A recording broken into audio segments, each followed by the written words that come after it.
Okay, you ready? Yep, I'm ready ready. when you are. All right. So my name is Brian Johnson. I am AKA the Anatomy Hunter, and I'm looking forward to talking with David Stark of Discreet Ballistics because I'm one of those guys that know very, very little about rifles and guns. What I know is, David, is I go to Walmart, I say I'm shooting a 30-06, give me a box of shells. I go out, I hunt one day, opening day with my rifle, and I'm done. And I haven't seen it. I haven't even seen a deer in 3 years. So that tells you where I'm.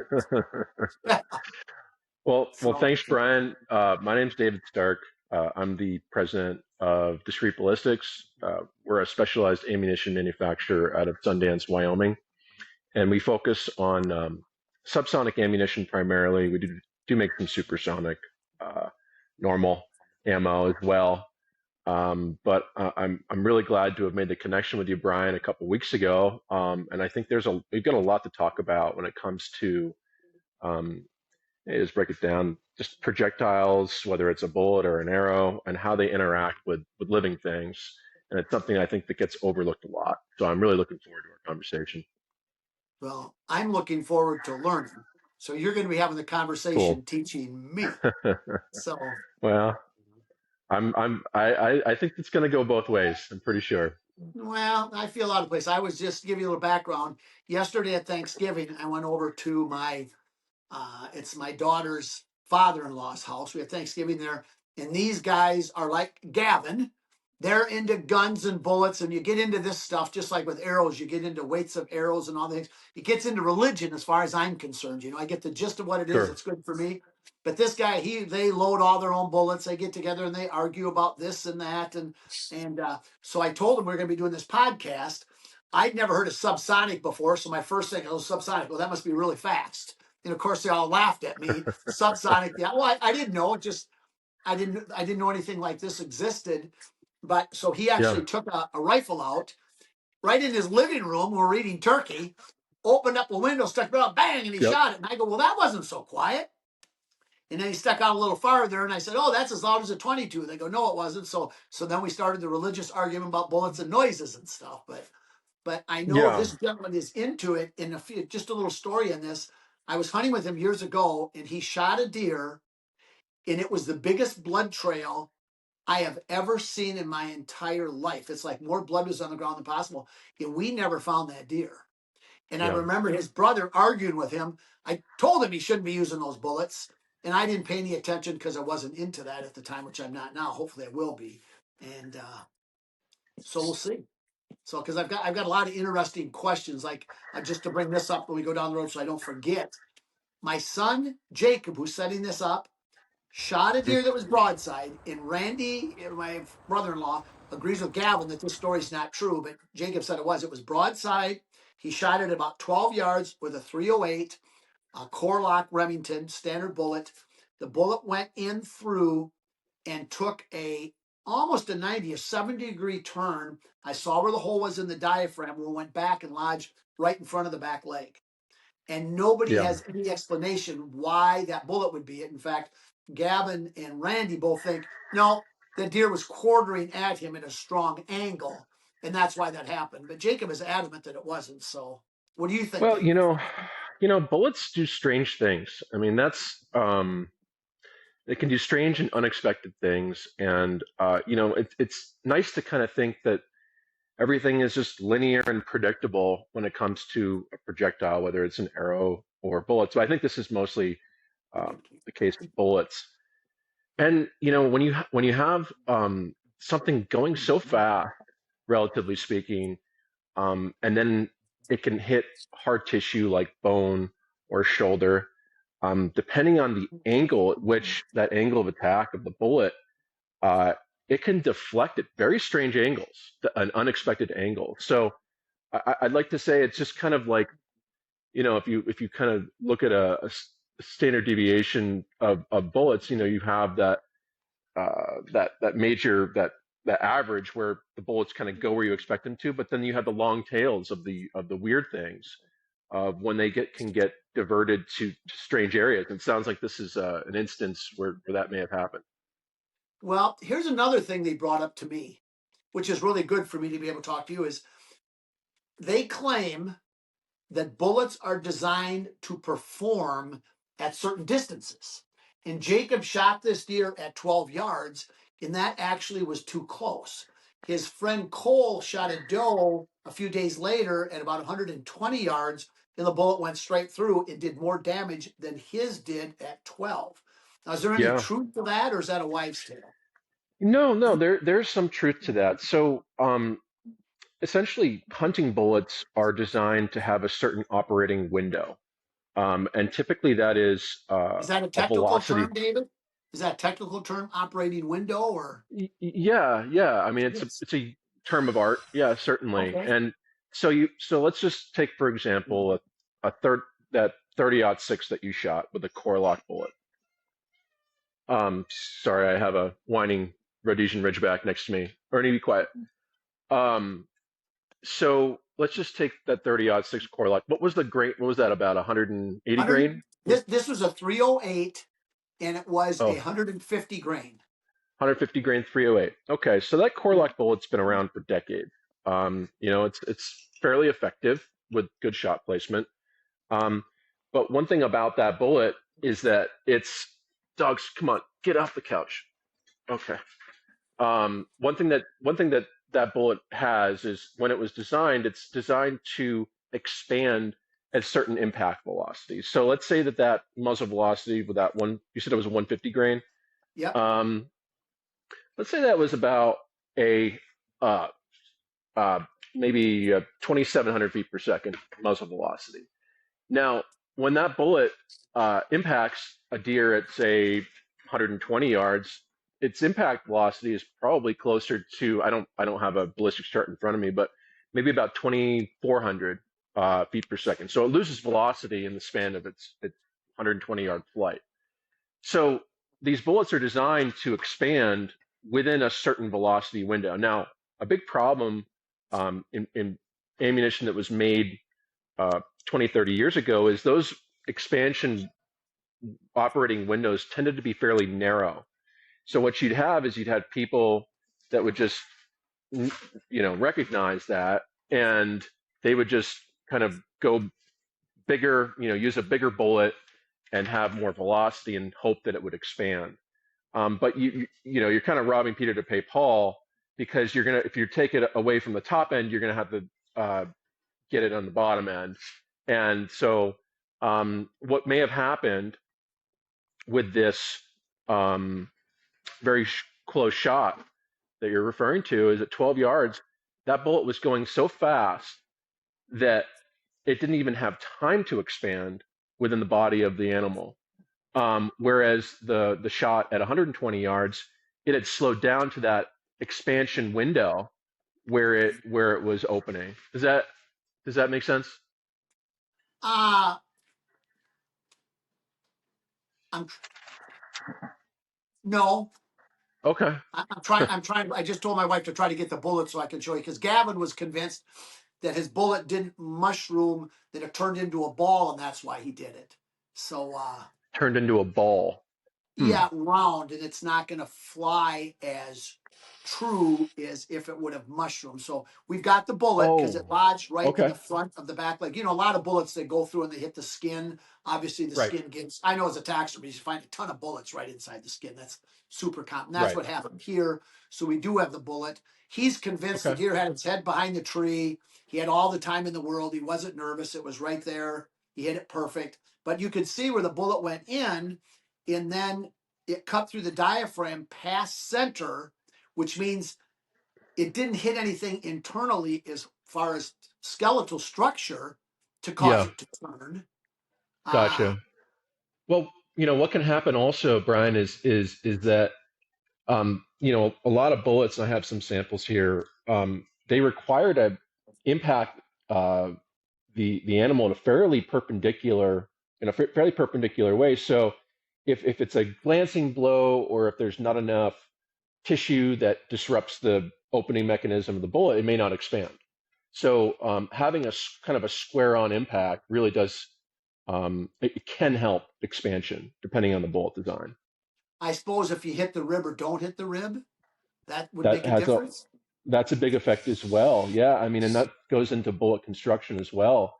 if you have a bullet that is constructed out of a very thin jacket, hitting and having a high velocity, hitting any sort of hard tissue can make it essentially turn into a little grenade. Whereas, on the flip side of that, if you have a bullet that's, let's say, a solid copper design, um, that that may just plow through hard tissue and have limited, and that hard tissue may inhibit its expansion because it deforms the tip of the bullet as opposed to going through, between the ribs and into softer tissue. Okay, There's all sorts of variables. let's get a little personal testimony. Son Jacob, if you come in here, we're talking about your deer. Okay. Now, Gavin and Randy both told me if you could come in here where they can see you. This is this Hey, how's it bullet. going? Now, another interesting thing, David, about this is his deer, Gavin, I don't know if it had 2 diaphragms Wow. on the left side. Hmm. When we gutted it, we took everything out piece by piece. I said, "What's that in there?" It's like some tissue left in there. And I pulled on it, and wait a minute, I used to smoke marijuana, so I'd had these out of body experiences, but that was a long time ago. And so I'm seeing that's totally perfect diaphragm. There's even a piece of lung that was on that. So, and I got good Interesting. video of that. So I don't think that would have anything to do with it, but actually that's right where he went in at. But this is the bullet. Now, Jacob, you're sure this deer was broadside, was it? Because it would have been quartering on a steep quartering on angle. So I don't know what it takes. How close do I got to get, Gavin? Tell me Yeah, that. that's good. A Okay. little to your that way. There we So go. that was the 12-yard. That was the 12-yard shot. That's the 12-yard bullet. But now this is where it ended up at, how it looked. Inside the deer. Inside Now, the deer where we found it. have you weighed that to see how much bullet is left? Because that's one thing to look at is weight retention. They were talking about that last night. I know this. I saw in one of them. I saw little pieces of lead So you want that in there. that thing actually weighed by the grams? That did what a core log Grains. does. Yeah. Okay. Or Can you does put you that want on that? the Do you want the actual? Do you want me to also grab the actual bullets? What they are too?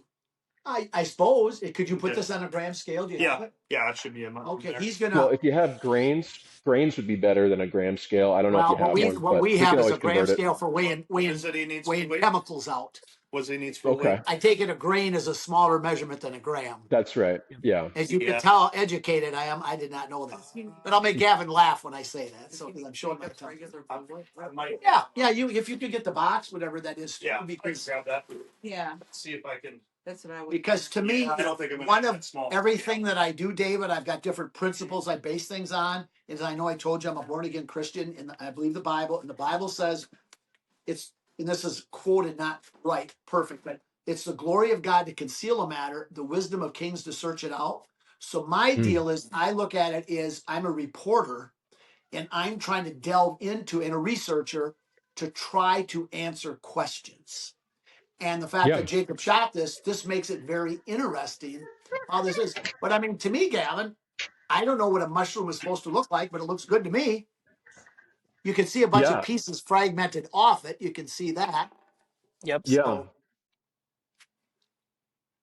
That looks. I mean, that looks like a high velocity impact. Whereas the bullet that if you were to pull a bullet out of the deer that you shot at 120 yards, it'd probably look different. It'd probably look like a more traditional mushroom because it yeah, and that went impacted right. at lower It's velocity. interesting at that longer distance, it went right through, hit the deer in the back, and went all the way through. Here, all he hit was the rib at best, which we examined the whole thing, and I can't remember, but it went through there and then took this not 90, but it went back, and it didn't even hit the leg bone. It just lodged right in front of the leg in the skin. So there wasn't much of an impact with this. The only bone it could have possibly hit is a rib entry, and that's it. And then Wyatt would go in and make a turn going back. Yeah. Is this like a freak, or do things like this happen more often than you think? It can happen. It's just kind of looking at that distribution of occurrences. I mean, you have the first quadrants, which is normal linear pathways for Now we got to slow bullets, down and then now. We have the first quadrant linear pathway. So that's because I'm quadrants. sure I'm So you not the look at only like person listening to this, David, that are going to miss this. you look at like a distribution, right, of occurrences, like a bell curve, right? Are you familiar with that term? Sure. Right. So you have a bell curve, and then you have the hump here, Yeah. Be nice if we could grab some graphics. But you have the hump here, which is basically the majority of occurrences of bullets shot. Right? They're going to Okay. be linear through the animal, kind of where you expect them to be. But get as you go away from those, that majority of instances, you're going to have stranger occurrences just like this. And that's one of the things that always keeps me interested in terminal ballistics is, obviously the science behind it, you want to identify patterns, and there are patterns that emerge, but there's always abnormalities. And talking about those abnormalities are really interesting because it's not the average thing, and it's kind of interesting. I've always found it fun to speculate of why certain things happen, and you never. I mean, and one thing that kind of getting into it, Brian, like one thing that I'd love to be able to do is actually see this stuff in real time. Being able to see, imagine a real-time CT scan, seeing arrows or bullets going into animals. I mean, and just seeing why certain things happen. We're pretty much in the dark here. I mean, I'm sure some of those experiments have happened at maybe higher levels, and I know for a fact the Chinese are doing them as well. But I think there's only so much you can tell, kind of looking back at something that's happening. That's something that's happened, as opposed to actually seeing it in real time. And I might be getting a little ahead of my skis here, but that's something that I'm fascinated by. And had we, let's just say that we had imagery of that bullet going through that animal at 12 yards, well, we'd be able to tell exactly, depending on the process, but we'd be able to tell pretty well why that happened, as opposed to that bullet going, doing the normal thing, going through the animal in a linear fashion. Now I've got an idea, a thought that no one's thought about because I haven't given a great deal of thought to this. But in an arrow, how an arrow flexes, no matter how perfect your bow is when it comes out of your bow, and it takes a while to straighten out. Like those arrows that you shot the other day, Gavin, for the Reinhardt there, you could see they were kicking. Some of them, at least I could see, were not flying true. And then they straightened out. So if you hit a deer with your arrow not straight, it affects your penetration tremendously. So what if, Yep. here's an hypothesis, Jacob hit a branch. And so this bullet was turning as a result of that. And so the trajectory of that going in, that branch could have affected. I mean, that to me is Sure. That logical could of some absolutely sort. happen. Yeah, Now, that let could me ask absolutely Gavin happen. if I can. Gavin doesn't like talking about this, but this guy has more experience than anybody I've ever talked to in my life of shooting animals experience. Now, he's down there in Texas out in the open. But I mean, Gavin, do you believe it's feasible that hitting a branch could make this, that when it entered, the bullet maybe hit sideways and went in, and then it got off center, because obviously a rifling, it spins, it gets off center, and then it hits, and then that gives it an extra kick. What do you think of that, Gavin? So the bullet would actually start to tumble. It wouldn't start to make a bigger circle. It would kind of like keyhole almost and hit at a sideways angle. Well, Um, but sideways, not. I mean, what if it just barely hit it? It just turned just a little bit, or the distance where it. I mean, there's a lot of variables in here, right? yeah, yeah, Right. yeah. I honestly don't know how, if it was broadside, how it would have gone back. I do know about a month ago I did shoot a doe. I forget. I forget what I told you. It was 290 something yards. It was a 75 grain VMAX bullet, and now the VMAX bullet is kind of designed to blow up. Hmm. And so that bullet went almost perfectly broad. It would have went through perfectly broadside.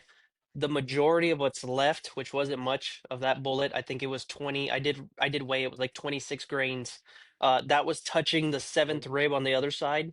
The rest of it, there was shrapnel along the pelvis. It had gone straight back at almost like a 90-degree angle. So, I mean, I've seen it. I don't know. That's a lot of bullet to go straight 90 degrees. Yeah, he hit it on the Yeah. one side, and it ended up in front of the hip of the other. So it wasn't a 90, but it's probably 70 degrees Yeah, kicking that's still a movement. lot. Yeah, that's a lot. Yeah, it is. And so there has to be, again, There's a logical reason. All we can do is speculate, but we can take a look Yep. at possibilities. And it deflecting off something at least is, to me, it's given something that could at least try to make sense. Because you and Mm-hmm. Randy just don't believe it. There's no way it did it. That means that Jacob was off. But if Jacob was off, that deer would have been quartering at him at a super steep angle. Yep. So, Yeah. and he's adamant it wasn't like after he shot it, 7 grams. it weighed 7 grams on the gram scale, but that's probably not near close enough for the grains for you guys. I could do the conversion, but my phone is currently being used. So And this is what they are. See, this is not that this matters. It's just a standard core lock. Yep, warlock. that's very standard hunting ammunition that can be found pretty much anywhere. Yeah. Yep. That's why we bought it. Yeah. Well, Brian, so you were asking about how bullets can deflect off of a branch. They actually make Yeah. bullets that are more, or I should say, less susceptible to deflection for hunting in brush. And typically, they're more of a rounded nose as opposed to a more Spitzer style bullet, which is what you guys are shooting. So if you kind of think about it, here I have a demonstration here. This is a 50 cal bullet. If you think about it, I also have a dog that's trying to get in the picture here. Get out of here, Ernie. So if you think about it, that bullet can more easily deflect because it has a kind of a pointy nose Okay. off to the side if it glances a branch. Now, obviously, the speed and the weight, and there's other factors as well that determine how much the bullet could deflect. But it's just you have, as you said it before, Brian, it's like, there's so many variables that if you don't have the numbers behind it, I mean, yeah, muzzle velocity is an important one, the weight of the bullet, the shape of the bullet, those are important. But there's so many other minute variables that unless you have good visibility on those, it's only speculation. So it's just a lot of it's just going to always remain a mystery. And I think, a lot of people in the terminal ballistics business, which is, I'd say, you and I are in to a degree, people who say stuff with certainty, just be mindful of that, because it's like, how do you know? Like, Oh yeah, of course, how, of course. And I appreciate your honesty. yeah. So, I mean, if I'd come on here and be like, oh yeah, definitely this is what happened. It's like, really? That's why Like, I'm gonna have to document it. Okay, now you brought something up. And again, this is good because since I don't know things, I know how to ask the right questions because since I don't know much, the common person knows it, they take it for granted. So let's say you're hunting where I'm at. I'm a guy that with a bow, I shoot 20 yards, with a rifle, 50 yards. But I like to hunt in the thickest brush I can. I don't like this wide open and throwing bullets on. That's just me personally, how I like to hunt. That's me. What does that mean for the bullet that I would use, since I would be more likely to hit brush than possibly the average person? And this is a very yeah, practical question to somebody watching this that says, sure. yeah, I'm like, it used to be when I grew up, Gavin, they had a 30-30 Winchester, lever action, Yeah, the cock that you pull back like this, and they call them brush guns. That's a brush gun. And then again, we get into the argument about religion. There's no such thing in a faster bullet, and then, here we go again. But from your standpoint, sure. what should the common person know about hunting in brush Well, I for think bullets? the brush gun concept is absolutely still applicable today. Oh, really? If I were, oh, absolutely. I mean, if I were hunting in thick brush, 50 yards, even here in Wyoming, some of these, these drainage bottoms, very thick. And it's funny, I'm looking through this and I'm like, I know why the concept of buckshot exists. It's because you see something at 15, 20 yards, you get a shot off, you want to be able to get lead into that animal. Now that's shotgun, but I think, if you think about bullets, projectiles, having something that is more of a round nose, like that 30-30 that you mentioned, Brian, typically those bullets have a more round nose. And so if you think about how that could get deflected, it certainly could get deflected if it's off of a certain, heavy branch or something, but it might be less susceptible to getting deflected compared to a Spitzer style bullet, which again is like this pointy bullet off of smaller branches. So I think I would stay above 30 cal for this type of hunting, and I'd look for round nose style bullets, and the larger diameter, the better. So I mean, I would even consider a 45-70. Um, Now, what about my you son's? I know, shoot a 30-06 to my son's 30-30. What's the difference in brush on those two? well, the 30-30 is going to be a lower velocity cartridge Right. compared to the 30-06. 30-06 is generally designed for, that's a cartridge that was developed over a century ago, used in World War One, World War Two. It's designed for longer range shots. I mean, obviously you can take short range shots with it too. The 30-30, I would say, based on the velocity, and that's an even older design, um, based on velocity and bullet options. You look at what 30-30 cartridges are loaded with. Typically, those bullets are going to be, again, more rounded. So I would say that 30-30 is a better application for what you're talking about. And also, if you want to talk about expansion, typically the more slippery a bullet, the more Spitzer style, again, pointy bullets, they generally they have a harder time expanding in a wider range of scenarios. Whereas a rounded nose bullet, um, it's more forgiving when it comes to expansion. So you have more options when it comes to choosing a bullet that will expand. So yeah, that 30-30 is a great option. Um, you know, this is what we make. This is an 8.6. I don't know if you guys can see that, Sure. but it's a solid copper Now you say expander. 8.6 again, 8.6. We go 30-30, 308, 30-06. Now you got an 8.6. What's 8.6 is the metric of 338, so it's a 338 diameter, so a little bit larger than 30 cal, okay? right? Now the fact that my 30-06 would be going faster through the brush than my son's 30-30, how does that affect going through the brush? Will a faster bullet, let's say it's the same shape bullet, is Okay. it going to deflect more or less the faster bullet?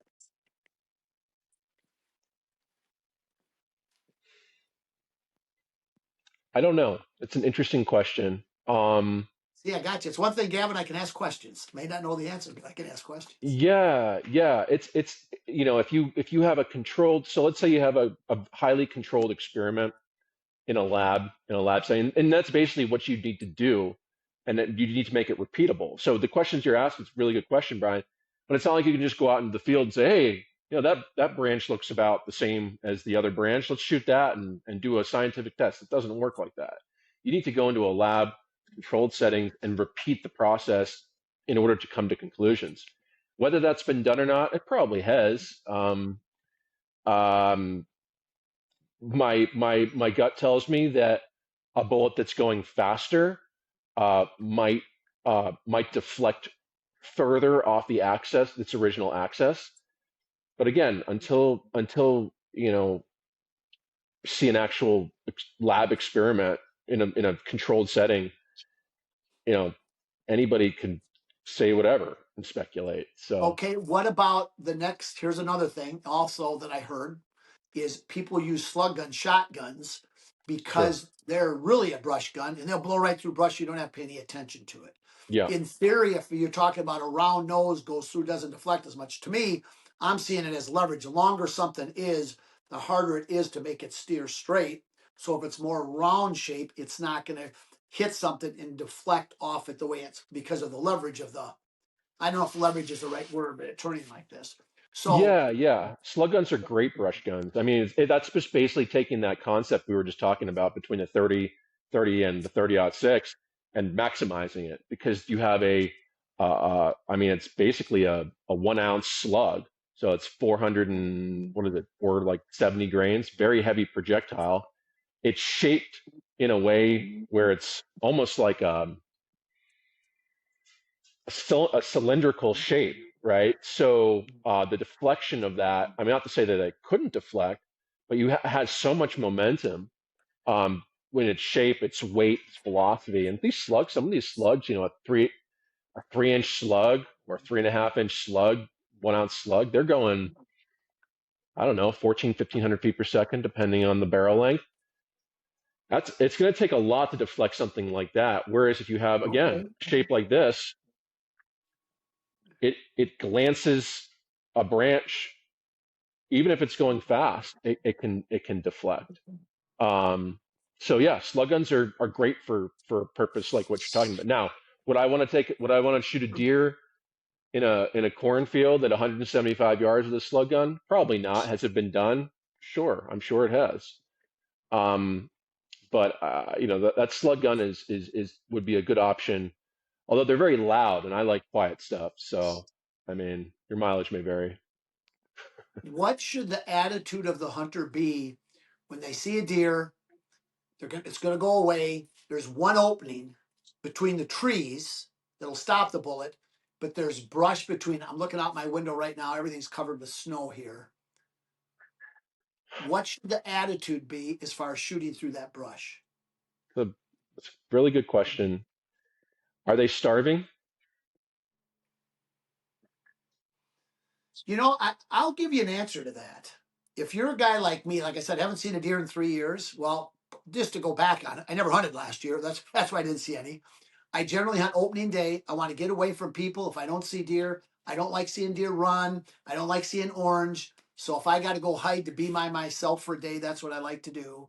But if I see a deer and it's going, I can just tell you what happens to me. Okay. Not right or wrong. If it's going to go through an opening, it's the best that I got. I'm going to shoot.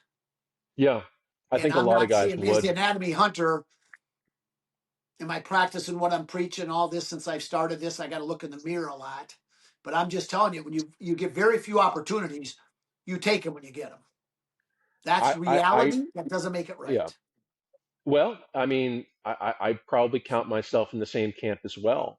But let's say that you're a guy who's taken 3 shots like that, and just by probability and luck, you've only recovered one of those 3 deer in the same shots. And maybe you really like deer. Maybe you feed them in your backyard and you name them, and they're your little pets. But you know, I mean, You know me too it, well, don't you? oh yeah. I do that. We do. Well, I mean, it's really, I think it's more of an ethical question, right? I mean, and ethics, that's Okay. such a loaded term, right? I would say if you know, I think another component is, do you know the land where you're hunting?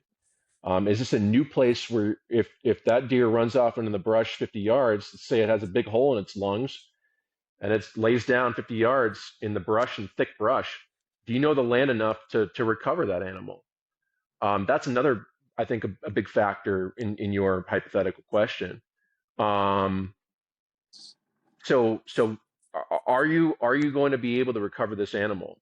I mean, I'd like to think that there are lots of guys out there who think about those things, but I think in the heat of the moment, oftentimes that gets overlooked, and I'm guilty of that too. I think a lot of hunters are.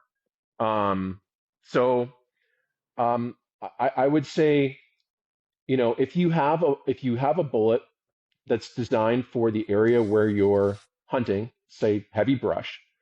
So a bullet that's, you know, maybe more of a round nose, heavier, maybe a little lower velocity,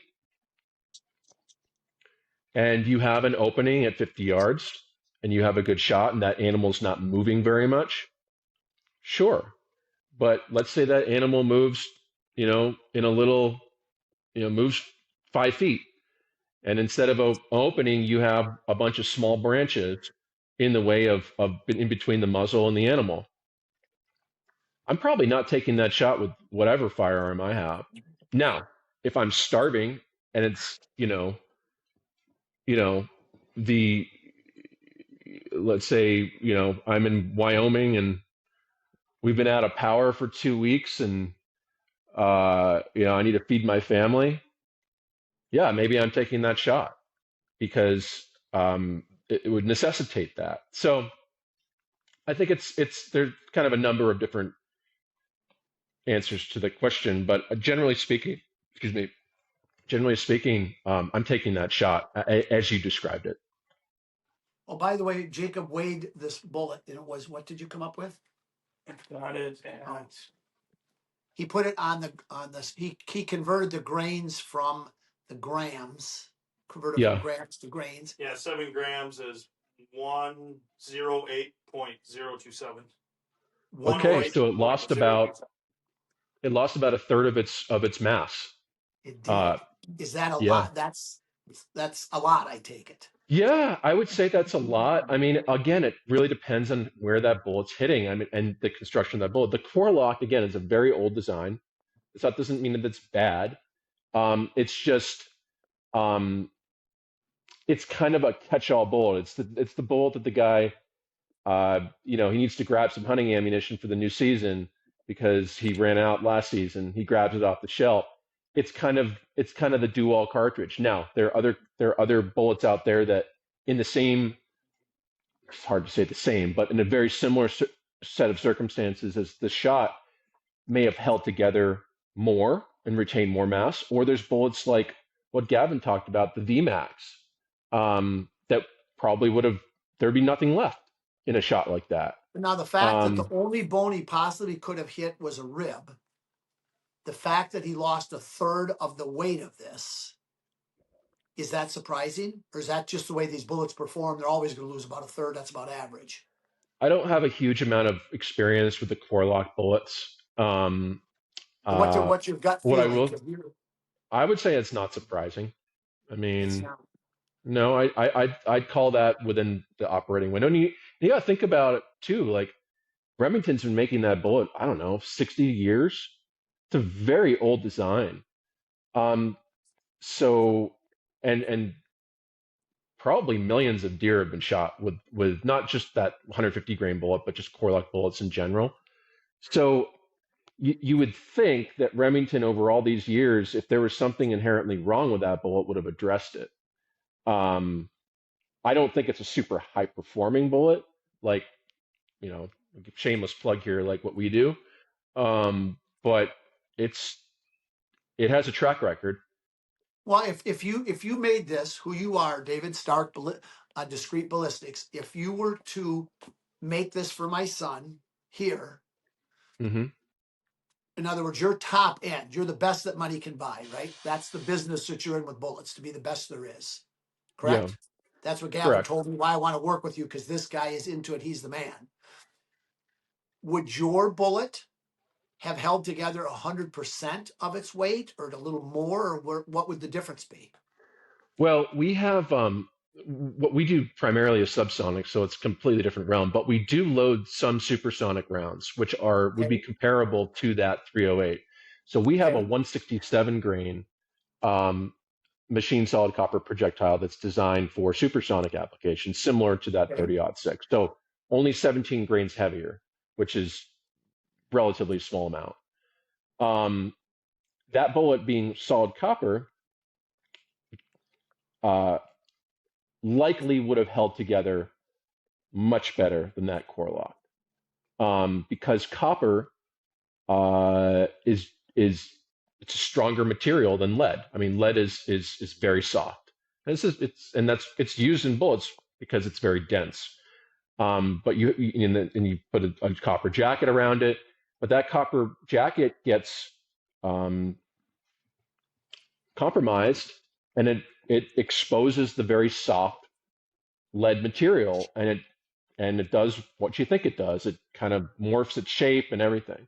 Now, if you have a properly designed machine solid copper bullet, it may not deform in the same way that a jacketed lead core, like a core lock bullet, will do. But because it is a stronger material at an atomic scale, it's going to hold together better and retain more weight.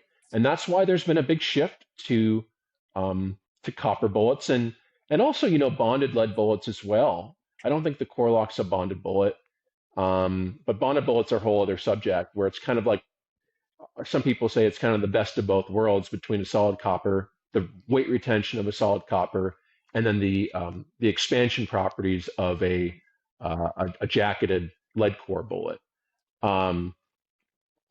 So kind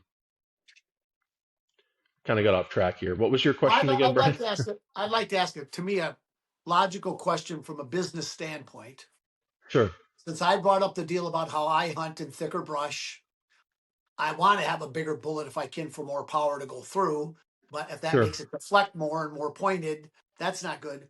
Why wouldn't a guy like you that's getting it, that's into the bullet business, you're finding a niche to be what's needed? Why wouldn't you say, what if I made a high speed, not subsonic, sonic, whatever Hmm. the opposite of that word is, that's Supersonic. made Yep. specifically supersonic, made specifically designed for hunting in the brush? Because maybe Sure. there's something there I've never, that to me would be like, wow, that would be Well, a they great they business exist. product to make.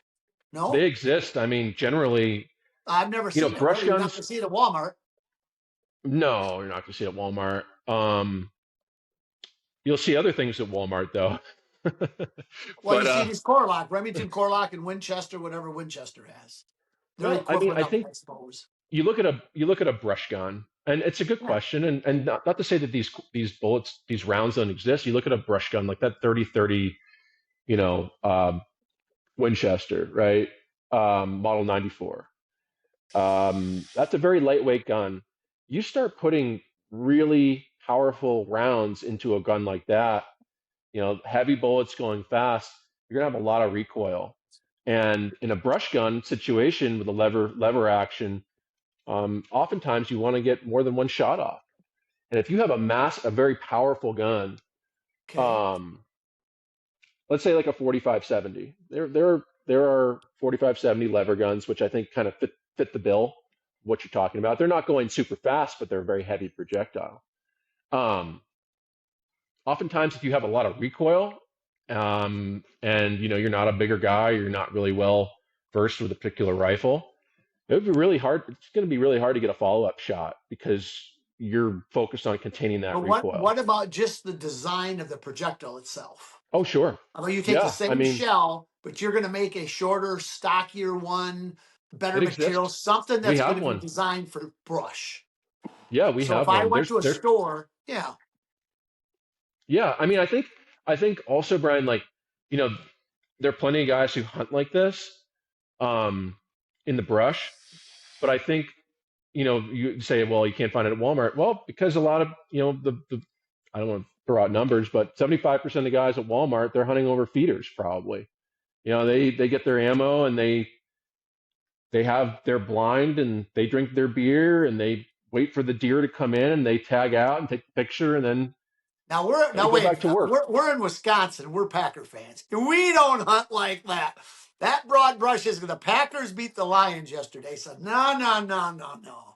They don't have. It's against the law. First off, to use a feeder in Wisconsin. So Okay. no deer are shot over feeder in Wisconsin legally. We live up in the north in 750,000 of public land, but it's Hmm. swamp and there's not many deer because we're full of predators, wolves and bears and bobcats. Hmm. Hmm. Uh, and we have a boreal forest, which means there's not food for the deer to begin with. So this is like a Canadian Alaska type environment here. But Yeah. man, I would just think if I'm in your business, I just think, man, if I could make a bullet for Brian the way he hunts, there'd be a ton of people there that would like that. Because I don't see anything that's designed specifically for if you're hunting in the brush. With I get if I would guess the calibers in Wisconsin, 30-30, 308, and 30-06. Those Yeah. three, I would guess are. I have no Sure. Maybe facts. Yeah, maybe 270, 75%. maybe 270 win as well is a pretty popular one up there as Yeah, well. and some people go Um, down to 243, like I bought for my kids sure. when they were young 243s, just because of the kick. Sure. Sure. I mean, it's all about working within certain margins, and taking, it's so hard to find the data about, like we were talking about bullet deflection. It's so hard to find that data out there to help make the informed decision. And that's why having conversations like this I think is really helpful for people to kind of consider, even just, even not even just drawing conclusions, but even bringing up things to think about. I think it's really, really valuable. Well, what if Um, you made for me, because you've got the ability to do this, if you yeah. took, say, this is a 308 that's in my hand, and you said, okay, I'm going to make it instead of core lock, I'm going to make it solid copper. And we'll get into later. There's Hmm. two types of copper you've told me earlier, and you use the better one. I'm going to Hmm. design it shorter because the shorter it is, the less it's going to want to go, it's going to want to kick off its axis like an arrow is the way I'm thinking. Make it as broad pointed as possible. Yeah. Now I'm making that as much of a same brush bullet in this shell, so somebody like me could buy it, and I would have more confidence shooting through there of what this would do. So Sure. so so what would I stop mean, you from just making some prototypes like that? well, we have bullets that would fit that bill, but I think if you think of that 30-06, again, that 30-06 is designed typically for a longer range shots. The 30-30, I would say, is a better application for a bullet like But what what about we're me? Now talking I'm about. using a 30-06 because I want the power. Because I've even shot with them. I've shot them through, and they, like I say, they don't go all the way through. They stick in the skin on the other side. I thought, man, for 30-06, I should have better penetration than that. So I don't Mm, want to go down, not for distance, for power and penetration. So yeah, yeah. Well, I think having, if you're gonna have I would sacrifice some velocity for a heavier, better shaped bullet is what I would do. And but you just could do because it's that a with the lower powder that you velocity, use, right? we I could mean, do you could that. do that with the Or powder you use, the shape of your bullet. You absolutely, could do that. sure, See, sure. I I should be mean, your test model, David. You should make them for me. it's absolutely. I mean, we can. I mean, I think also something to keep in mind is, you look at that 30-06 bullet. That's venerated cartridge. It's been in world wars and plenty of deer hunters' hands. It's a great cartridge. It's withstood the test of time, unlike a lot of other cartridges. Um, I mean, an analogy I use, it's kind of like, you know, can you do something like what you're talking about with the 30-06? Absolutely. That's what hand loaders are for. There's probably 100 guys doing that right now in their loading stations, putting. But I can't buy those, David. I I can't know, I buy know. those. I can No, buy them I from you if understand you that. make them. I understand that. I understand that. Now, and that would be an absolute niche. I guess my counter to that would be, why not look for a cartridge that better fits that bill, in Because I've terms already got of my what you're gun. trying to I've do? already got my gun. That's That's why. true. That's true. That's true. I'm I mean, trying you to can make always you buy money, another my gun, friend. I'm Brian. trying to make you money. And I appreciate that. You absolutely could do that. But for us, you know, we're a relatively small company. There are so many rabbit holes that I have been so tempted to go down, and if I were to do that, I wouldn't be where I am today, because you have to focus your resources, and you as a business guy know this. You have to focus your resources on the highest. I mean, how do I even say this? On what makes money. And yes, I mean, I could come out with a line of bullets that or rounds that fits this niche that you're talking about, and sure, I might sell them, but it would be at the expense of necessarily be at the expense of other, stuff that people depend on our ammunition for. And so as we grow, things like this are absolutely on the table. Um, niche applications like this. And I will call it a niche because not everybody lives in northern Wisconsin with the wolves and the bears. True. Uh, but um, but yeah, I guess what I'm getting at, Brian, is these cartridges. Yes, you have your 30-06. You want to use that. You want to adapt the ammunition, to your application. Sure, and that may exist right now, but there's a reason. They say variety is the spice of life. There's a reason that people have different firearms, and one of them is for different hunting settings. Um, you know, our subsonic round. Would I say, hey, could I make a hit on an elk at 400 yards with this? Maybe.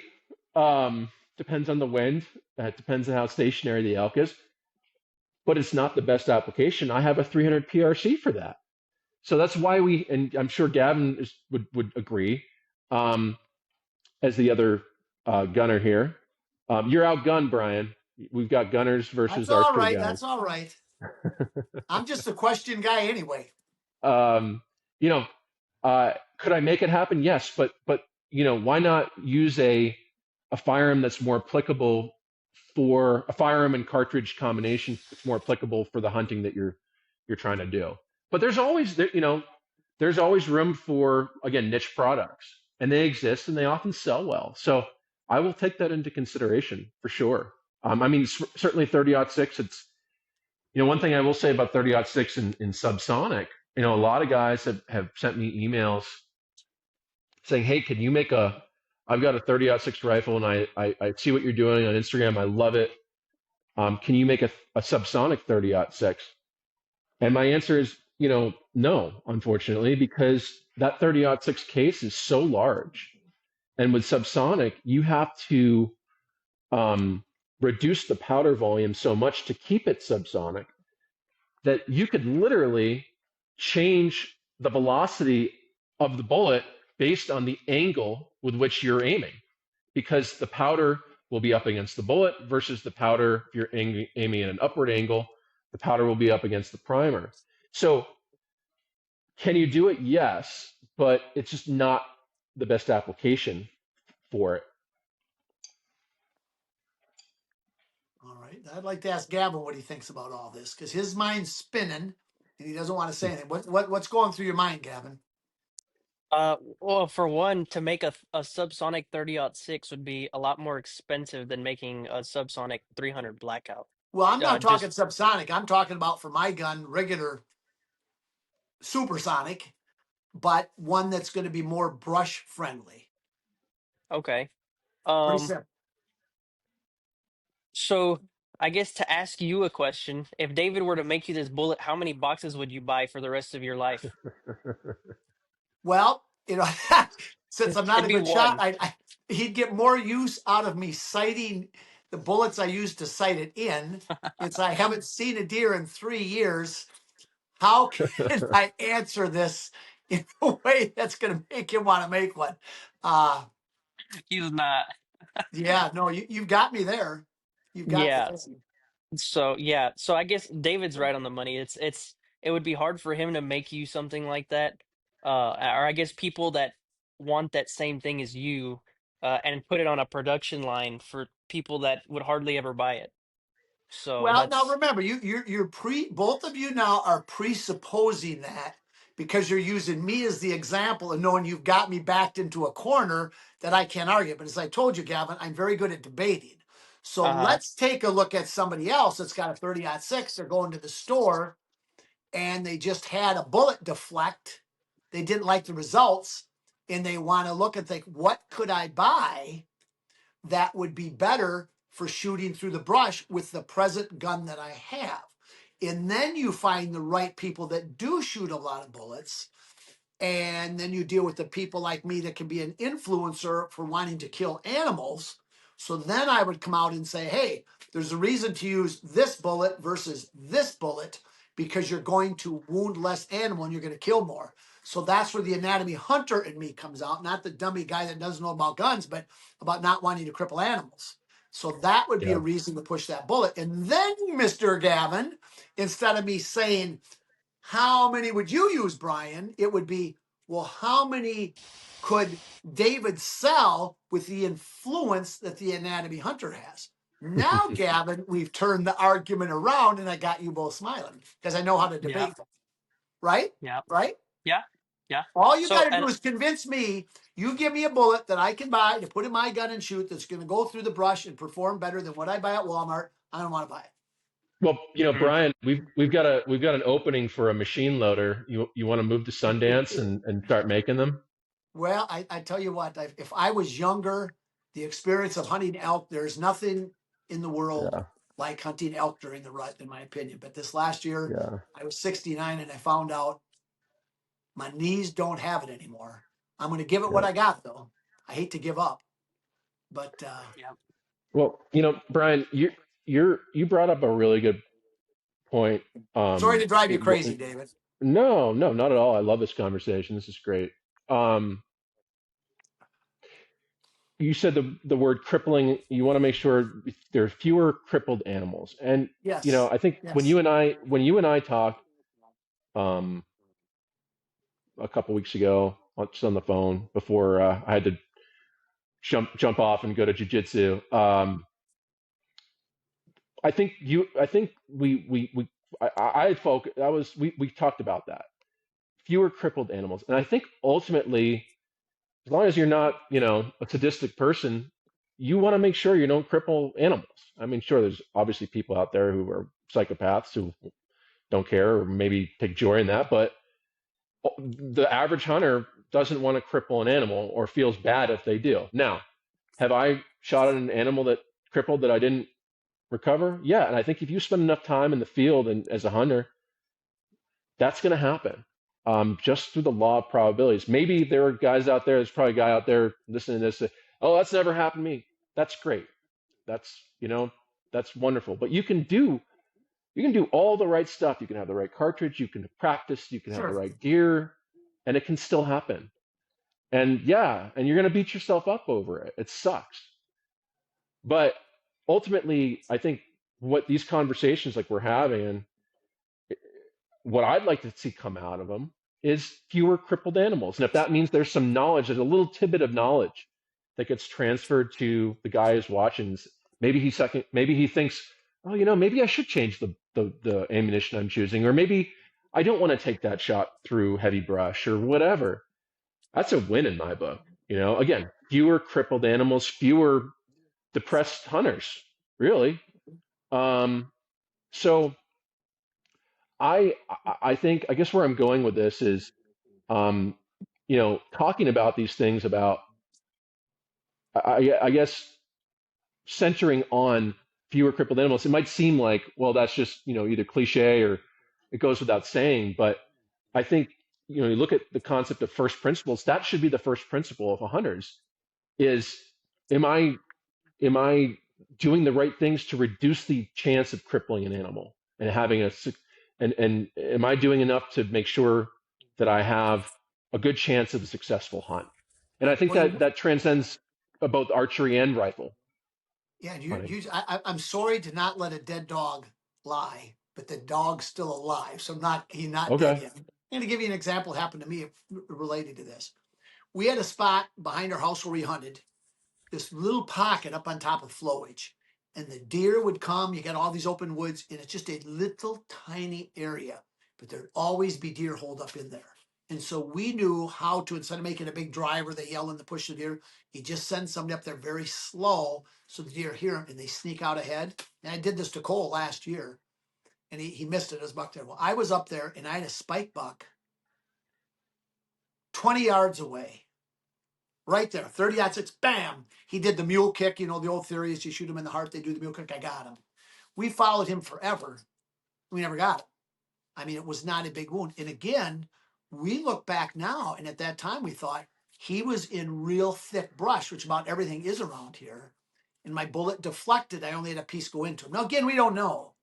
But there Right. again, in my life, is a real life circumstance with me at Yeah. 20 yards Yeah. right Yeah. there. So again, the value of a brush gun bullet, I think, is a realistic thing that, to use me as an example, how many I shoot is not the business model to base it upon. So Right. that just Right. gives you another, that just reinforces to me the need for that product. Well, you go to Cabela's or Bass Pro or whatever. You look at their rifle rack. You're gonna see brush guns that shoot brush gun caliber. So it's definitely a thing. Typically they're shorter barrels and they fire heavier, slower moving projectiles. And this is a concept that's again withstood the test of time. It's been around well, since the mountain men of Wyoming the trappers. Maybe that's a little much, but certainly since the lever action came about. I mean, they've been around because they're effective. Now, would I want to shoot a 45-70, Marlin Trapper or whatever lever action gun at a elk at 400 yards? No. I mean, could I be successful? Sure, but it's not the right application. So that again, we're going back to the whole Sure. But see, a lot of them that I have, like application. where I was hunting last week, it's thick, but then there's openings. And so then I've got would be 100-yard shot. But as Gavin and I Yeah. talked, if somebody freehands with a rifle to hit a deer in the kill zone, a paper plate at 100 yards, that's a tough thing to do, to freehand do it. So there, it would have me the best case scenario as far as shooting through an opening at 100 yards. I'd have to lean up against a tree. And as I told Yeah. Gavin, when I do it for whatever and I tried it, Gavin, put my hand in different ways. For whatever reason, when I lean against a tree, I rock back and forth sideways. So I'm almost better to stabilize my body in freehand it. But that's just me. But in other words, at that distance, David, I want that 30-06 to be able to reach out there that 100 yards. But I want, to me, the shape of the bullet to be at 50 yards or 20 yards if it can be more advantageous. So anyway, I'll let it go. And Yeah. Yeah. I mean, you could have made. I mean, last thing that I can speak to that is there's no reason that you couldn't hit that deer at 100 yards with a more brush gun style round. It's not like they're ineffective at that range. Now, 400 yards, that might be pushing it, depending on the cartridge. yeah, So, there we go. um, Now, I brought up earlier to ask you, since I'm the student here, when I was talking to my friends yesterday, to prepare me for this, as they talk about copper bullets, they shoot all copper bullets, I guess. And I mhm. told them that you said there's two different types of copper, though there's a difference. Not all copper is copper. So is that Right, true? right. Did I quote you correctly? Yeah, yeah. It's mostly true. I mean, I think basically what you have is you have copper that has different molecular structure. Some of it is harder and some of it is can be softer. So you have kind of a spectrum of coppers where you can have copper that's again harder all the way, the hardest to softest. And you can think, you can imagine now, like, well, maybe I want to make an application for a bullet that expands really well, right? So, like this, my wife pulled this out of a mule deer that she shot at 229 Wow. yards. It's a very long shot for subsonic. I was watching, and it looks like this before it expands. And And then it hit that's what you're famous for. That's who Discreet Bullets is. You have a patent yeah, on that. And that's that's right. why somebody buys from you, because of that right there. That's right. That's right. So a bullet like this, it's impacting at subsonic velocity. Um, I think this bullet impacted maybe around 880 feet per second, and expanded and it ended up in the paunch of the deer. Um, When did it so mushroom, David, to turn to that shape? How far into the immediately, animal did it go? What's that? it was a frontal shot. I was literally watching it because the sun was setting behind us. It was absolutely beautiful. Sun was Hmm. setting behind us. I'll never forget it. I was watching through the binoculars, and that bullet sailed in after having dropped about 10 feet because she was 10 holding feet. for, Wow. yeah, she's holding for 229 yards. And it hit the frontal chest. It was a frontal shot. The bullet uh, destroyed the heart. I have pictures of the heart I can send you. I may have sent you a picture, Gavin, but Wow. Wow. it completely destroyed the heart, and then in a linear fashion ended up in the stomach of the animal, and we emptied the stomach out and poked around with a knife until we heard metal against metal. So to answer your question, the bullet expanded almost immediately, and that's what it's designed to do. So getting back to your question about the material, had this projectile been manufactured out of a really hard copper, um, it would not be the right application for expansion. Now, fracturing bullet, which I'm not a huge fan of, that might be a little bit of a better application. But for our subsonic bullets, we want to be on the softer side of the spectrum, to ensure adequate expansion. Um, Another thing that's really interesting I mean, I know I'm kind of getting in the weeds here, but I think you find this interesting, Brian, is the barrel that shot this cartridge was a 1 in 3 twist barrel. Now, your 30-06, my guess is that it's a 1 in 12 twist. It may be faster, but it's probably not anything faster than a 1 in 10 twist. So we're talking significantly faster RPM of this bullet. And what that does is, if you can imagine, it helps to that high RPM helps to open up the bullet, and then once it's expanded, it's turning at such a rate where it is essentially, it's like a blender blade going through Okay. the vital organs. So Now, will that open up on the skin?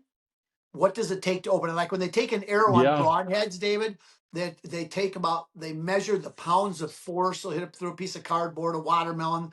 They use something to show, because some of them take too much force to open up. And on a broadhead, the ones that fail, they'll go right through the animal. They don't open up. right, So right. similar to yours, what amount of resistance does it take for your bullet to take that shape? Well, it's kind of proprietary information. Oh, really? The actual number itself, but Well, okay, that's just relative to going through sure. between the ribs of a double lung shot, going through the ribs where you don't hit the ribs at all. So do you see that hollow cavity? That's in the end of the bullet?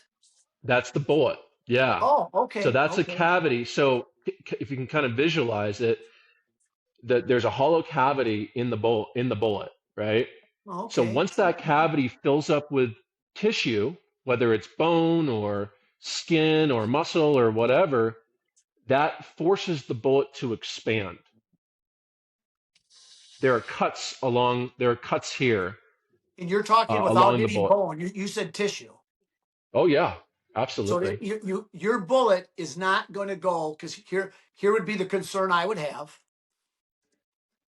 It hit between the ribs, go through the animal, not open up, and through the ribs on the other side, and we basically just shot him with a archery with a field point. Field point. Yeah. But that's No, not going to happen. that's not what. No, I mean, again, if in terminal ballistics never speak with absolutes, so I'm not going to say it's never going to happen, but the bullet's designed to expand almost immediately when it hits tissue, and a lot of and part of why we got into this whole thing is because a lot of other brands, I'm not going to name them, but they were making subsonic bullets that weren't expanding at low velocities, and you had that situation that you just pointed out, like a field point, where the bullet wouldn't expand and there'd be minimal tissue disruption.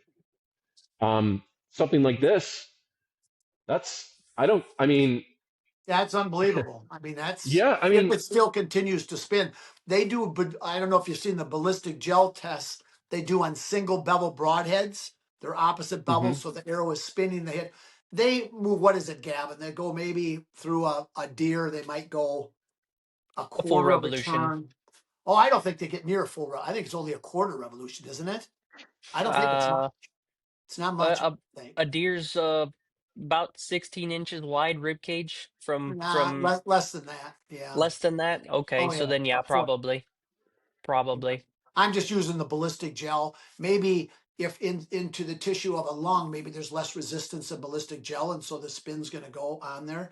I know I broke on my broadhead, David. I shoot Exodus broadheads. I believe in them, but everything's got a flip side to it. They're attached in the front. So I hit this elk in Montana, and I only went through with 2 blades. And I theorized that the arrow was spinning, that the very tip caught a rib, and the farther back you go on the tip of the broadhead, you're going to have more leverage, right, to break it off. And it busted off, and that's what happened. I found the bone. It's a long story. That's why I started the Anatomy Hunter. But I didn't find the bones. I paid some people to find it. I paid them $2,000 if they'd find my elk, and they did. They gave me the coordinates where it was. I had to wait 2 years because I didn't get a Montana tag. And I went there, and I found the rib where I had just nicked it to me to prove my theory was right of what that was. wow, Yeah, isn't that something? wow, That's why I that's started. And amazing. even though I'm an advocate for Exodus broadheads, in that situation, it did end up failing. But That's everything's got the interesting. flip side to it. So now let me ask you this: going back, man, I hate to keep bringing this up, but from a brush gun perspective, your bullet has a blunt end. Now we're going back. Now I'm not trying to sales pitch. I'm just trying to think in my mind. Okay, it's got a blunter end, so that's going to go through the brush in theory better. But is there more of a chance, the balance of it opening up in the brush like that, and then it'll tumble? Yes, yes, there is. I mean, it depends on, again, it Wow, always that's depends on honesty, how it's Dave. impacting. Yeah. But Okay. Brian, I got to sleep at night. Well, yeah, people sleep at night. They got money on their brain, and however I make money, that's how I sleep. But apparently, you being Yeah. honest, that's a huge answer you just gave me. That gives me respect for you, Dave. Oh, thank you. That does. Thank Oh you. well, no, thank you. You're the one that was honest about that. Yeah. Yeah. I mean, shooting through brush is tough. I mean, you can do what you can do based on, again, going back to the conversation, based on the cartridge choice and the gun choice, and you can kind of manage the margins a little bit, but it's, whenever you put objects in front of a projectile, you're asking a lot. You're asking Okay. a Now lot. let me ask something that'd be more relative with Gavin. I'm going to be going down hog hunting with Gavin here in a month. Hopefully, if the rancher ever calls Gavin back to confirm this. And so they shoot on bigger hogs. They have a shield. Hmm. And the shield is basically, to me, Gavin, I don't know what it is. It's a thicker piece of like skin or cartilage. Cartilage. Yeah, it Cartilage. seems they call it cartilage, but it seems different. It's just like because I've shaved it. It's just like super thick, hard skin. Let's call it Call it cartilage. call it call it dense tissue. Let's call it dense tissue. Yeah. So with a bow and arrow with a broadhead, you want to use there what they call just a two-bladed broadhead. That's going to give you better penetration there on them. My Exodus, which is 3 blades, is not going to penetrate through that as much. But that's More generally resistant. only on the bigger animals. Yeah. So you told me that you've been to Florida with your buddy who's got a bunch of hogs that you can hunt. I've been hog hunting all over the country, You have. and yeah, and it's testing. That's how, this is, I love this conversation because, and I think I know where you're going with it. Um, but I won't, I apologize for cutting you off. No, But no, yeah, no, no. we test our ammunition extensively on hogs. They're a nuisance animal. They need to be eradicated. I love them. I love And them. they're they're they're a perfect test uh, medium. And I'll call them test medium. Call me a monster, whatever. I think that they're a perfect test medium. And you brought up ballistics gel a couple minutes ago. Mm-hmm. My people who follow me will know my thoughts on ballistics gel. Now, we use ballistics gel. We use ballistics gel to develop projectiles, but that's just the first stage of development. The main stage is putting bullets into animals and seeing what they do. Because I don't care if the FBI uses it. I don't care if Guns and Ammo use. Not that Guns and Ammo is good publication, but I'm just using them as an example. I don't care what publication uses gel. It is never going to be a stand-in for the real thing. It is a homogeneous block of gel, of gel, and yeah, it's a great way to kind of compare what two bullets do in a similar setting, and it's very convenient. You can bring it out anywhere and whatever. But when people think that what happens in a gel block with a certain round is going to happen in an animal, that is a huge mistake. And getting back to what we were talking about, Hmm. hey, let's have fewer, if anything comes out of this conversation, maybe there's a couple of animals that don't get wounded.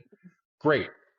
I think what's happening is most people are relying on the results of gel, whether it's arrows. And I don't know about the arrow side of things, but I know that people shoot arrows in the gel box or bullets. I think people are relying on what they're seeing in gel to be replicated in animals. And I think oftentimes it's apples and oranges. it's not a good comparison. So, I'm sorry I rudely cut you off. I'm not sure if No, that's no, where you no. were I'm going. here for you, David. Let me ask you along with that. We're going to be going down there with Gavin. We're going to be doing some tests on broadheads with a Hmm. gentleman that's got a particular viewpoint, and mine is different. So we're going to get together. We're going to hash these things out. Have hopefully a good time, right, Gavin? What he Yeah. wants to do is shoot a hog with a rifle, so there's been no bullets in it, and then do all his tests with broadheads on the dead pig. The other gentleman who I'm working with to try to get, just like with you and bullets, I'm trying to get educated on the different weights of arrows and all the ballistics of arrows, if there's such a thing. He says shooting a dead pig, you can't compare that to shooting a live pig. And I'll give you an That's example. correct. That's It correct. is. Because the one Yeah. guy told me this, when you shoot an animal into the shoulder with a broadhead, and this guy is in the Grand Slam, he's done some more tests than anybody. He claims, in theory, you get more penetration if the animal is walking, it has its weight on that shoulder because the muscle is tense, because it's being used, it's flexed. That broadhead's going to go through it more than if it's lifting its leg up, not using it, and the muscle is relaxed. Now, again, how do you quantify that? But it's all Right. things that make me go, like in the Bible, Selah makes me go kind of huh. But what would you Yeah. think the difference, you knowledge that you have with ballistic gel and live animals, what would you Hmm. think would be the difference of shooting the same pig that's alive, as opposed to now it was just killed, now we put it on a table and we shoot it? What would you Well, I say the mean, difference would be? at the very basic level, looking at first principles, what are you trying to do with bullets? You're trying to shoot living things, right? Okay. So it's like that's you want to see what a bullet is doing in a living thing because that's what it's designed to do. That's a very basic. Now, could you get some sort of representation of what a bullet will do by shooting a cadaver? Maybe.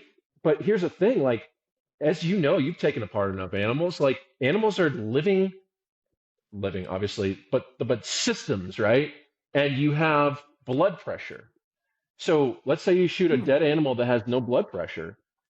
That's going to have a huge effect on the projectile because you've got liquid, a viscous liquid in the animal that's going to have an effect on the bullet. Now, bones, even bones, I mean, cadaver bones have a different, can be different than living bones.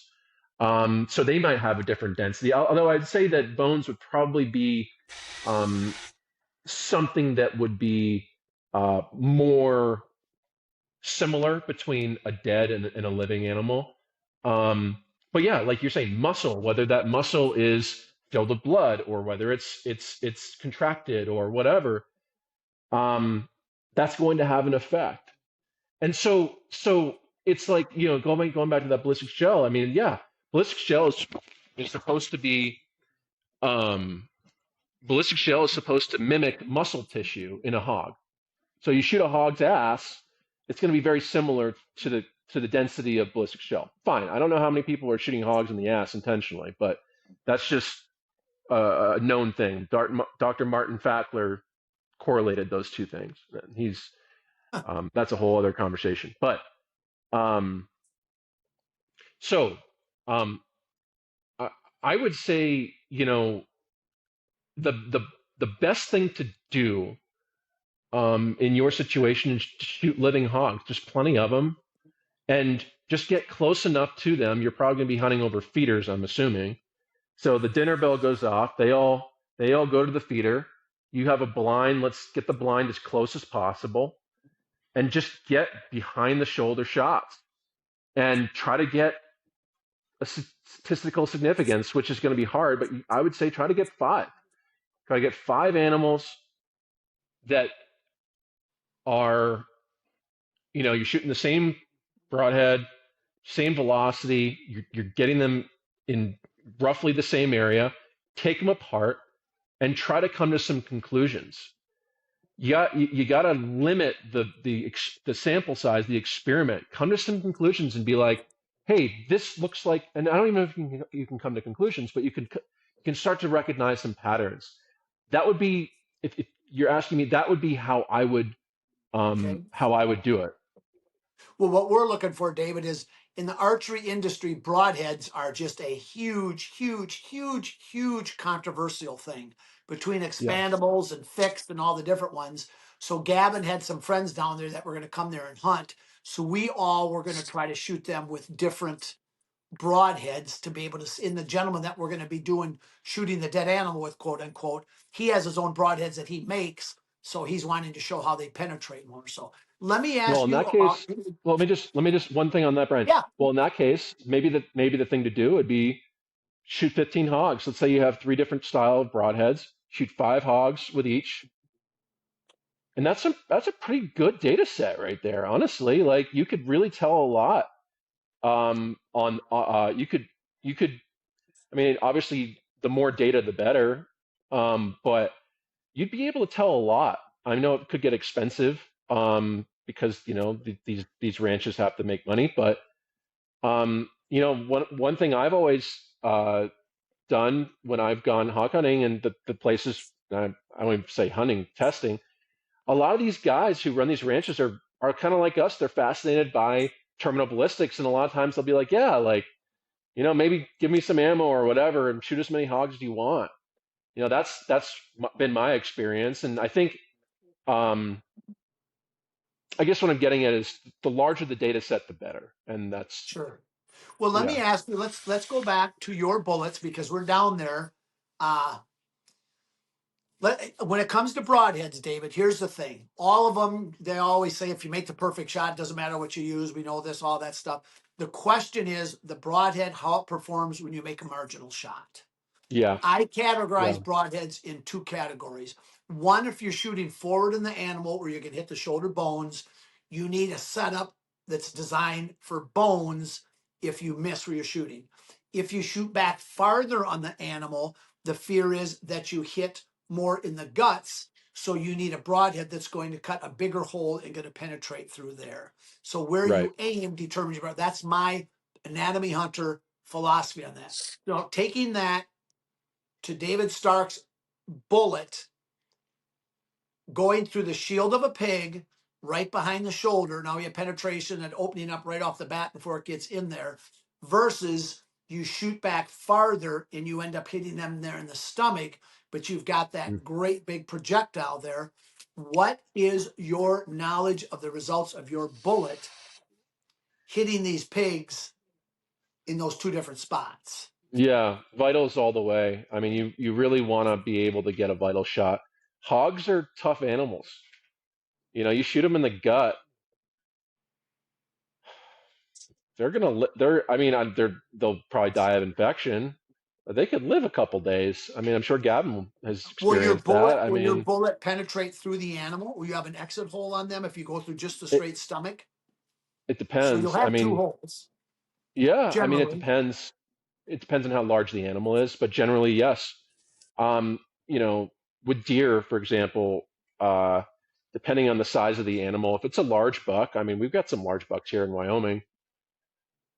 I would say our subsonic, because you have kind of that parachute effect, right? You can envision this as a parachute as Yeah. it's going through the animal. Um, Oftentimes it won't exit, but if you have a smaller animal, then it will exit, and you'll have essentially a star-shaped exit, um, similar to a broadhead, um, or not a star shape, more of like a triangular shape. But something else to think about is on the entrance. So this is getting back to your question about what happens if you shoot them in the guts versus if you shoot them in the shoulder or the hard tissue around the shoulder. This acts like a hole punch. So instead of a bullet like this, where the bullet will the skin will fold around the entry wound and almost stop the bleeding, this hole punches the hide and actually creates like removes the skin. So even if there is no exit, you still have a pathway for the blood to go out of the entrance. So that's something that Okay. is really helpful for recovering animals. Well, that's very interesting because if you get an irregular rifle, you just get a pencil size hole. The skin That's right. covers it up a lot. Like Jacob's open today, he had virtually no blood whatsoever. Yeah, yeah. That's So interesting. I mean, yeah, and it man, if you could see some of these blood trails, Brian, I mean, like I will go to these do hog tests, and you can imagine the guys who run these hog ranches, they've seen a lot of wounds, right? And sometimes I'll go to these places and they'll be like, oh, I don't know, like subsonic, I've heard bad things. And then we start cutting open these animals and they're like, holy shit. they're like, they're like, this looks like a 300 Win Mag or more. I mean, so it's not always about the velocity of the bullet. And I think this kind of translates to broadheads too. It's really about the action. In bullets we call it the action, right? The action of the bullet.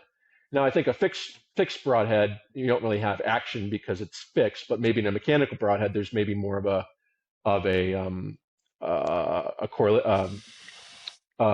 similarity there.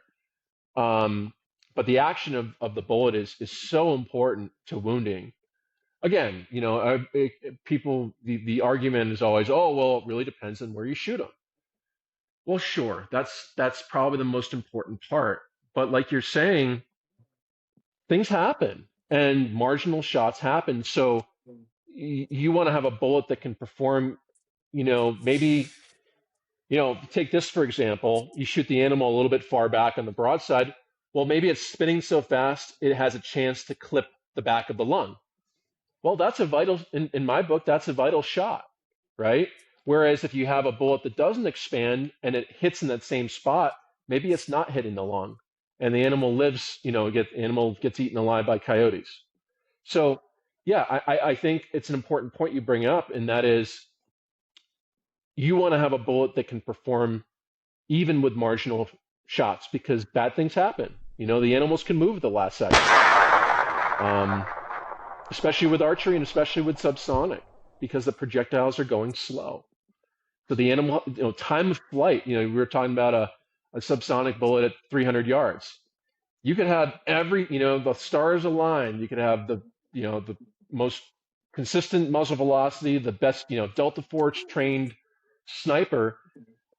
But that elk or that deer, in the span of time between when that bullet leaves the muzzle to when it's impacting, that animal can move a few feet because it takes a second for that bullet to get there, or that arrow at 50 yards to get there. So these are considerations. Hey, how about if we try to do something that's probably never been done in podcast history before? Love it. Well, you may not. We're going to change guests on this end for a few minutes because this guy's having prostate surgery Tuesday, and I'm holding it till I'm about ready to break. So Son Jacob's going to fill me in for a little bit if that's okay. Okay, I sounds guess it good. never Yeah. happened before. We got to have a potty break for the old guy. I got some advice. Don't get old. Well, I don't know What if did we that's cover? Did possible. we cover for the first episode with you, David? Did we do pretty good? Yeah. Are we off air now, or are we? No, we're just we're still good? it's been how long we been on, Gavin? It's going on hour and 40 An hour minutes. and 37 minutes. Oh Hour and wow, so time flies. Time flies when you're having Yeah. fun. yeah. Brian, I loved it, and I think we are just scratching the surface. And I know I sound like a broken record, but if we can eliminate, not eliminate, reduce wounded animals by sharing experience, I call that a win.